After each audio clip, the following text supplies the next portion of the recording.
April 19th. So Psalms 19, throughout the psalm, it speaks about the law of God, how good it is, how perfect it is, how it converts our hearts, converts our souls.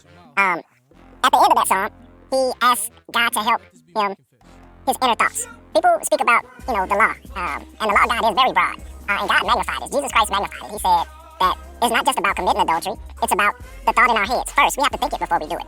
And he says it's not just about committing adultery, but thinking and lusting in our hearts. If we do that, we committed adultery with her in our hearts first.